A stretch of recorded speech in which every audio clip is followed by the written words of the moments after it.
Hello guys, welcome to my YouTube channel. അപ്പോൾ എല്ലാവരും wait ചെയ്ത പോലെ ഞാൻ മഹാരാഷ്ട്രയുടെ പാർട്ട് 2 ഇട്ടിട്ടുണ്ട്. അപ്പോൾ പാർട്ട് 1 കാണാത്തവർ എൻ്റെ ജിസ വ്ളോഗ്സ് എന്ന് പറഞ്ഞ യൂട്യൂബ് ചാനലിൻ്റെ പേജ് ചെക്കൗട്ട് ചെയ്യുക. അതിൽ ഞാൻ പാർട്ട് 1 ഇട്ടിട്ടുണ്ട്. അപ്പോൾ അത് കണ്ടതിന് ശേഷം വേഗം വരിക. അപ്പോൾ നമുക്ക് പാർട്ട് 2 കാണാം. അപ്പോൾ ഞാൻ ട്രെയിനിലിരിക്കുമ്പോൾ നമ്മൾ ട്രെയിൻ യാത്ര എന്ന് പറഞ്ഞാൽ ഇപ്പോൾ ഒരു തമിഴ്നാടൊക്കെ കഴിഞ്ഞിട്ടുണ്ടാകും. അപ്പോൾ ട്രെയിൻ യാത്ര എന്ന് പറഞ്ഞാൽ എനിക്ക് മെയിനായിട്ട് തോന്നുന്നത് ഈ കഥ ഇതാണ്. അപ്പോൾ ഞാൻ ഭയങ്കര വിശപ്പ് കാരണം ഭക്ഷണം കഴിച്ചിട്ട് എന്താണെന്ന് വെച്ചാൽ പ്ലാൻ ചെയ്യാമെന്ന് വിചാരിച്ചു. അപ്പോൾ പൊതിച്ചോറ് വീട്ടിൽ നിന്ന് കൊണ്ടുവന്നിട്ടുണ്ടാകും. കാരണം ട്രെയിനിലത്തെ ഭക്ഷണം കഴിച്ചു കഴിഞ്ഞാൽ എൻ്റെ വയറിന് പിടിക്കത്തില്ല. അപ്പോൾ നിങ്ങൾക്കും ട്രെയിനിലത്തെ ഭക്ഷണം ഇഷ്ടമല്ലാത്തവർക്ക് ഞാനൊരു ചെറിയ ടിപ്പ് പറഞ്ഞുതരാം. നാരങ്ങ പിഴിഞ്ഞ് ചോറുണ്ടാക്കുക. അപ്പോൾ നാരങ്ങച്ചോറ് അതാകുമ്പോൾ ചീത്തയാവില്ല. ചോറ് ഒരു ദിവസം ഇരിക്കും. പിന്നെ ചിക്കനും മീനും ആണുള്ളത്. അത് രണ്ടും ഫ്രൈ ചെയ്ത് ഭയങ്കരമായിട്ട് ഫ്രൈ ചെയ്ത് എടുക്കുക. അപ്പോൾ അതാണ് എൻ്റെ വക ഒരു ചെറിയ ടിപ്പ് ട്രെയിനിലത്തെ ഭക്ഷണം പിടിക്കാത്തവർ. കാരണം എനിക്ക് ഒട്ടും പറ്റില്ല ട്രെയിനിലത്തെ ഭക്ഷണം.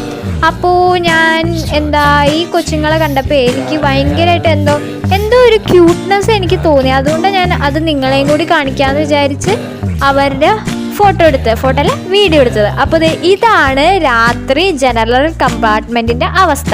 ലോക്കലിലത്തെ ആൾക്കാർ തിങ്ങി നിറഞ്ഞ്, അത് എന്താണെന്ന് വെച്ച് കഴിഞ്ഞാൽ ലോക്കലിൻ്റെ തൊട്ടടുത്ത് തന്നെയാണ് ഞങ്ങളുടെ കമ്പാർട്ട്മെൻറ്റ്. ഇവിടെ ഇരിക്കണ ആരുടെയും ടിക്കറ്റ് ഇല്ല. പപ്പയുടെ അടുത്തും അപ്പുറത്ത് ഇരിക്കണ ഒരു ചേട്ടൻ്റെ അടുത്തും അല്ലാതെ വേറെ ആരുടെ അടുത്തും ടിക്കറ്റ് ഇല്ലാത്തവരാണ്. ബാക്കി എല്ലാവരും ലോക്കലിൽ നിറഞ്ഞിട്ട് ഇവിടെ വന്ന് നിൽക്കുന്നത്. പോലീസാണെങ്കിൽ എപ്പോഴും വരുമൊന്നുമില്ല. കർണാടക കഴിഞ്ഞപ്പോൾ പിന്നെ കണ്ടിട്ടേ ഇല്ല പോലീസിനെ. അപ്പം നല്ല 8ൻ്റെ പണിയാണ് എനിക്ക് ട്രെയിനിൽ കിട്ടിയത് ഈ പ്രാവശ്യം യാത്ര ചെയ്തപ്പോൾ.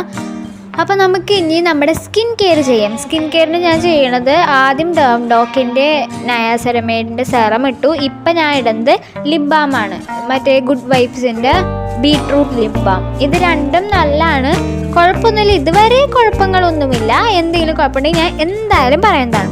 അപ്പോൾ ജനറലിൽ പോണവരും AC-യിലും ഇപ്പം ഇതേ അവസ്ഥകളായി വരുന്നുണ്ടെന്നൊക്കെ ഞാൻ കേട്ടായിരുന്നു, റൂമേഴ്സ് കേട്ടായിരുന്നു. അപ്പോൾ ജനറലിൽ പോണവർ സൂക്ഷിച്ചും കണ്ടൊക്കെ പോവുക. അപ്പോൾ അത്രേ ഉള്ളൂ. ഇനി എല്ലാവരും സബ്സ്ക്രൈബും ലൈക്കും ഷെയറൊക്കെ ചെയ്യണം, സപ്പോർട്ട് ചെയ്യണം. അപ്പോൾ ഞാൻ ഇനി പാർട്ട് 3യും മഹാരാഷ്ട്രയിൽ ചെന്നിട്ടുള്ള വിശേഷവും എല്ലാം ഇടുന്നതായിരിക്കും. അപ്പോൾ എല്ലാവരും വീഡിയോയ്ക്ക് വേണ്ടി കാത്തിരിക്കണേ. Stay tuned. ടാറ്റാ.